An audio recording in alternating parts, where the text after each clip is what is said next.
All right, what's up guys? It's Isaac at Tobacco Road Harley-Davidson here in Raleigh, North Carolina with your new bike of the week, the 2022 Lowrider ST. That's right, today we've got the FXLR ST for you today. Right now, these are one of, if not the hottest bikes from Harley-Davidson right now, because you've got this amazing Milwaukee 8 soft tail platform with a 117 Milwaukee 8 motor on it, and then this Lowrider ST package all over on this bike with the bags we previously saw on the Sport Glide, and then this all new fairing. Then a few other accessories to make this the incredible sport touring motorcycle that it is. So be sure to stick around with us today as we dive into everything that makes this such an awesome bike for your new bike of the week.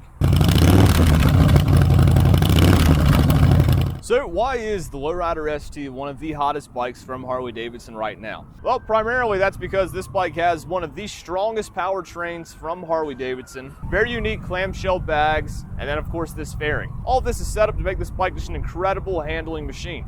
Now there's only a handful of bikes I've been on where that bike really feels like it's just made to rip down the highway. And this is one of them for sure. As soon as you throw a leg over this bike, you immediately feel like this bike is designed to just rip down the highway and be able to ride at a more spirited pace. Because not only does this bike have the power and performance to be able to ride hard, but it's also set up to be able to do so as well. So you've got this solo seat with a little bit firmer back wall to help keep you in that saddle a little bit more.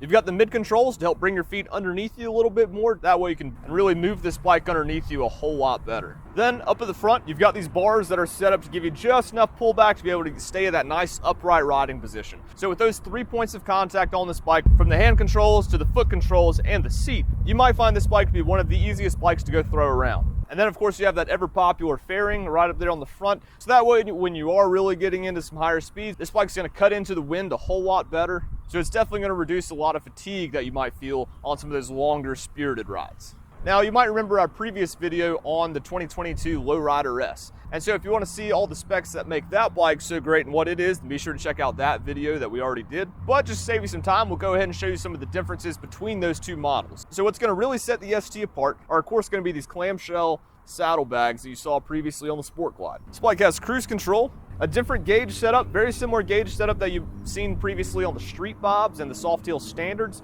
but this was done just to really help clear up that view. So the Lowrider S has that analog tachometer with digital speedometer, but this bike just has that simple little top clamp speedometer right here, which really does clean up this view a lot more. While the analog tachometer is nice, everything's right up there, so you'll be able to just do a quick glance down and be able to see exactly what you need to and not take too much focus off the highway. You do have the same rear suspension in the ST as you do in the S, so both these bikes are going to be about the same height up, so it's going to let you lean both Lowriders a little bit harder. Both bikes are putting out that 125 foot-pounds of torque, so it's going to be plenty of power to help you pull away right whenever you need to. And both have that 5-gallon tank and an estimated 47 miles per gallon.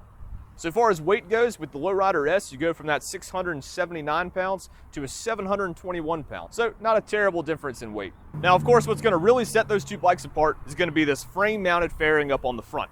So this is really a throwback to that custom West Coast style that's getting really popular here lately, with kind of that throwback to the FXR and all of those sorts of designs. But here you've got a very unique fairing that really looks seamless on this bike and really helps it to cut into that wind a whole lot better. Now, one super cool thing about this fairing is that there's actually a snap-in Roxford Fosgate system. So you can get an audio system for this fairing where you can be able to have really good sound and play your music out without having a sound system into your helmet, and that can be installed relatively quick and easy. I wasn't able to get many photos myself of it, but I did see it in person and it looked really good tucked into this fairing.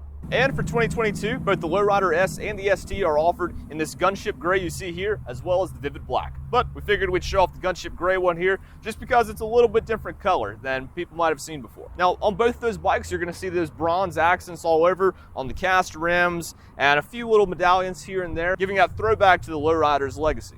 So now up in the front, of course, these bikes go very well, but also they stop just as well, because you've got those dual brakes with ABS up on the front, and you've got that inverted front suspension, help make sure that front wheel is right where you want it to be. You've got that fairing that we've been talking about so much. Then you've got those nice pullback risers with the instrument cluster and the cruise control. You've got that 117 Milwaukee 8 Powerhouse with the heavy breather, so this bike's already pumping in plenty of air, so that's going to be one of the few things that you have to upgrade when you want to go ahead and start building that motor out. And you also have that 2-to-2 shotgun exhaust this motor's going into, as well as a 6-speed transmission. You've got those mid controls that are plenty nice to put your feet out on. And personally, I'd rather run mid controls with an engine guard or something like that up at the front to stretch my legs out on those longer trips, so that way when you find yourself in those more aggressive riding situations, you've got your feet right underneath you and you're able to control it very well. But when you stretch out on the highway, you're not going to be shifting gears quite as much, so you can go ahead and stretch your legs out to those highway pegs. So, but that's just my personal preference. But with over 31 degrees of lean on either side, you're still going to be able to lean this bike pretty hard, and you'll save your boot heel still. So speaking of that suspension, one thing you'll notice right here is that you don't have that quick adjust suspension that you saw on the Sport Glide and the Fat Bobs. If you want to do any of that preload adjustment to your rear suspension, then you will have to take the seat off and use a tool to do that.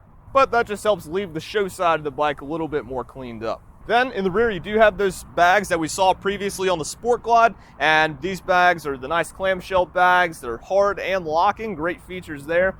So you just lift the latch, open them right on up. You've got a pretty good amount of room. Now these bags have been lifted up a little bit, primarily to make extra room for that exhaust. If you did throw a passenger seat on, you wouldn't have any issues with them rubbing these bags at all.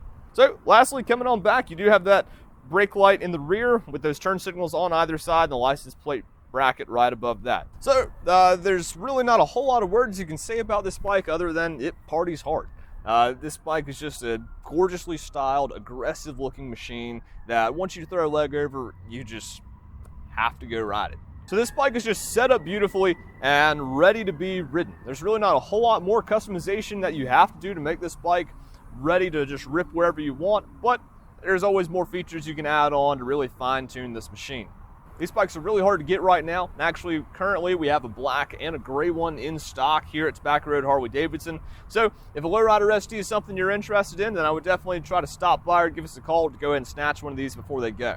So in the meantime, thank you for watching, and we hope to see you at Tobacco Road Harley-Davidson sometime soon.